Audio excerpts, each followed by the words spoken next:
இது நாள் வரைக்கும் தமிழ்நாட்டு பக்கம் எட்டி பார்க்காத திரு நரேந்திர மோடி அவர்கள், பாரத பிரதமர் அவர்கள் இப்போ தமிழ்நாட்டை நோக்கி வர ஆரம்பிச்சிருக்கிறார். என்ன காரணம்? தேர்தல் வந்தோடனே அவருக்கு தமிழ்நாடு ஞாபகம் வந்துடும்.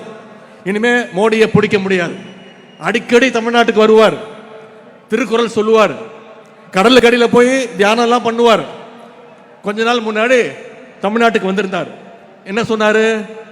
தமிழ்நாட்டுக்கு டபுள் இன்ஜின் சர்க்கார் வேணும் அப்படின்னு சொன்னார்.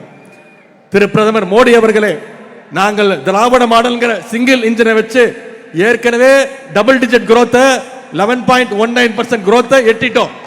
நீங்க சொல்ற அந்த டபுள் இன்ஜின் டப்பா இன்ஜினை வச்சுக்கிட்டு பீகார், உத்தரப்பிரதேச மாநிலங்கள் இன்னும் 6% வளர்ச்சியை கூட நீங்க தொடல.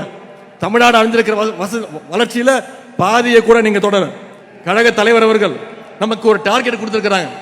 200 தொகுதியில, குறைஞ்சது 200 தொகுதியில திராவிட முன்னேற்ற கழகம் ஜெயிச்சு காட்டணும்.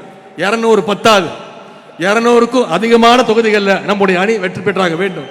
குறிப்பா இந்த தெற்கு மண்டலத்தில் இருக்கக்கூடிய 58 சட்டமன்ற தொகுதிகளையும் திராவிட முன்னேற்ற கழகம் வெற்றி பெற்றாக வேண்டும். அதற்கு வந்திருக்கக்கூடிய இளைஞரணி நிர்வாகிகள் நீங்க ஒவ்வொருத்தரும் மிக மிக கடுமையா உழைக்கணும். நம்ம கிட்ட கொள்கைகள் இருக்கு, அரசுடைய சாதனைகள் சொல்ல இருக்கு.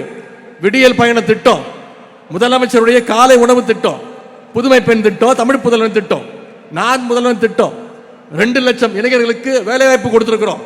இப்ப 10 லட்சம் இளைஞர்களுக்கு லேப்டாப் கொடுத்துட்டு இருக்கார் நம்முடைய முதலமைச்சர் அவர்கள்.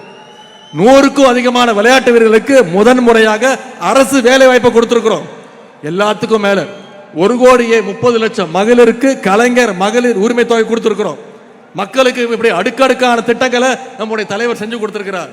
இவ்வளவு சாதனைகளை செஞ்சுட்டு நாம இன்னைக்கு தைரியமா மக்களை சந்திக்கிறதுக்கு தயாரா இருக்கோம். மற்றவங்க மாதிரி வீட்டுக்குள்ள போய் தூங்கிட்டு மாசத்துக்கு ஒரு வாட்டி வெளியில வந்து மூஞ்ச மூடிட்டு திருட்டு தினமா டெல்லிக்கு போய் சுத்துற தலைவர் கிடையாது நம்முடைய தலைவர். நீங்க வந்திருக்கக்கூடிய இளைஞரணி நிர்வாகிகள் மக்களை சந்திச்சு நம்முடைய சாதனைகளை எடுத்து சொல்லுங்க. இளைஞரணியுடைய திராவிட மாடல் அரசுடைய பிராண்ட் அம்பாசிடர் தூதுவர்களாக நீங்க மக்கள்கிட்ட போய் சேர வேண்டும்.